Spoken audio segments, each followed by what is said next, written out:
কালো গেঞ্জি গায়ে পুলিশের সামনে বুক টান করে দাঁড়ায় আবু সাইদ।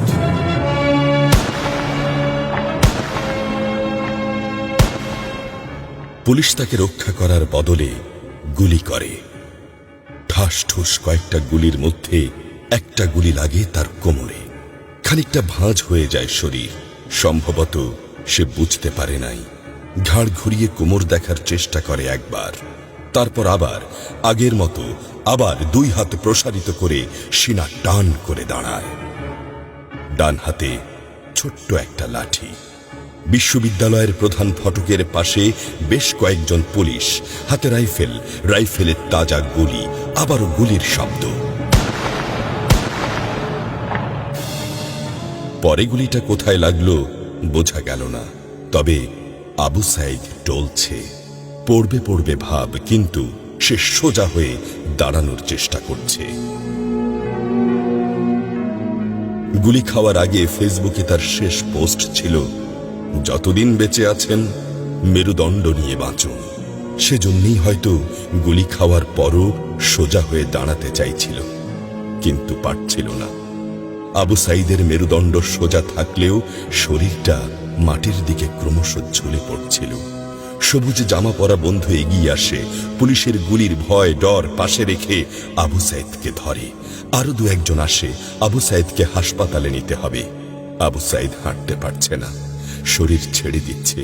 4-5 জন হাত পা ধরে শূন্যে তোলে। আবু সাইদ ঝুলছে আর রক্ত পড়ছে টপ টপ টপ। যে আবু সাইদ কিছুক্ষণ আগেও বুক চিতিয়ে দাঁড়িয়ে কোটা সংস্কার আন্দোলনে নেতৃত্ব দিচ্ছিল, সে এখন শূন্যে ঝুলছে, যেভাবে ঝুলছে মেধাবীদের ভাগ্য। রাত 10টার আগেই বাড়িতে যাওয়ার কথা ছিল আবু সাইদের। মা অপেক্ষা করছে, বোন অপেক্ষা করছে। তখনও তারা জানে না আবু সাইদের মৃত্যু সার্টিফিকেট লিখছে কর্তব্যরত ডাক্তার।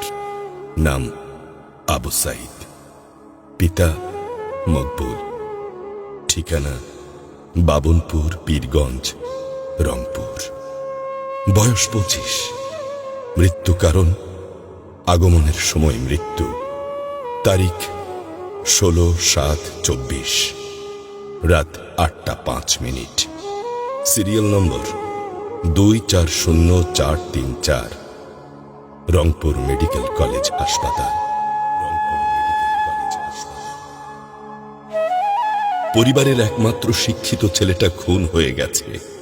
মা যখন জানল দুনিয়া কি আর ঠিক আছে তার কাছে, বিলাপ করে বলে, আমার ছেলেরে চাকরি না দিবি না দে, গুলি করলো কেন? বোন সুমি আর্তনাদ করে বলে, 3টা গুলি কেন আমারে করলো না?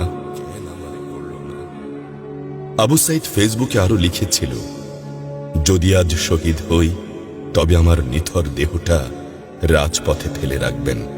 ছাত্র সমাজ যখন বিজয় মিছিল নিয়ে ঘরে ফিরবে, তখন আমাকেও বিজয়ী ঘোষণা করে দাফন করবেন।